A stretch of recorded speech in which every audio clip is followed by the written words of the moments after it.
मुंबई महानगर पालिका यानी कि बीएमसी पर महायुति का परचम लहरा है, भगवा लहरा है। और हमारे साथ है मुंबई बीजेपी के अध्यक्ष अमित साटम साहब।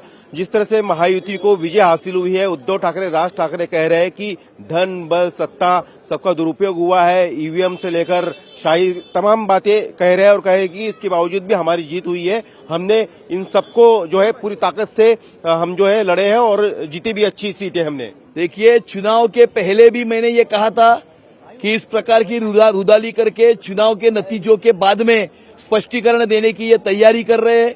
चुनाव के दिन दोपहर को 3:30 बजे भी मैंने ये कहा था कि उद्धव ठाकरे की प्रेस कॉन्फ्रेंस के बाद में वो कल के होने वाले पराजय के बाद जो स्पष्टीकरण देना है उसकी तैयारी कर रहे।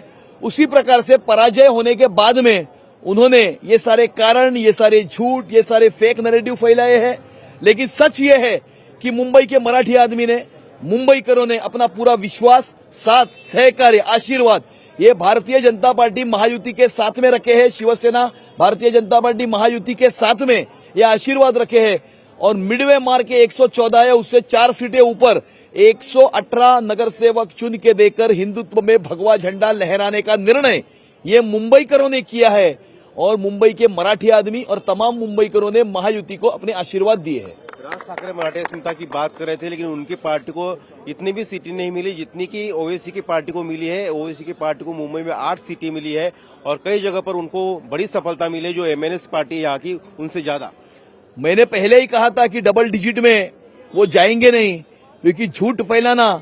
मैंने सवाल उपस्थित किया था कि वो जब शिव उद्योग सेना चलाते थे तो कितने मराठी तरुणों को उन्होंने रोजगार दिया था। उनके पास इसका कोई जवाब नहीं है। मुंबई की महानगर पालिका में रहकर उन्होंने कितने मराठी तरुणों को रोजगार दिया, इसके पास उनका कोई जवाब नहीं है। उन्होंने अपने बच्चों को बॉम्बे स्कॉटिश में क्यों पढ़ाया, इसका उनके पास कोई जवाब नहीं है। उनके बच्चों ने स्कूल में पढ़ते समय मराठी को बाजू में रखकर जर्मन और फ्रेंच क्यों पढ़ा, इसका उनके पास जवाब नहीं है। अभी मेरा आखिरी सवाल है कि वो अपने नातू का एडमिशन बालमोहन विद्या मंदिर के मराठी मीडियम की स्कूल में लेंगे या नहीं लेंगे, ये जवाब दे, ऐसी मेरी उनको विनती है। इस हार के बाद कांग्रेस जो है उसके अंदरूनी निकल सामने आई है, एक दूसरे के ऊपर हार का ठिकरा फोड़ रहे हैं, एमवीए में भी झगड़े चल रहे हैं। कैसे इसको देखते हैं? नहीं, उनके तो झगड़े चल रहे हैं, तो उनके झगड़े के बारे में आपने उनसे पूछना चाहिए।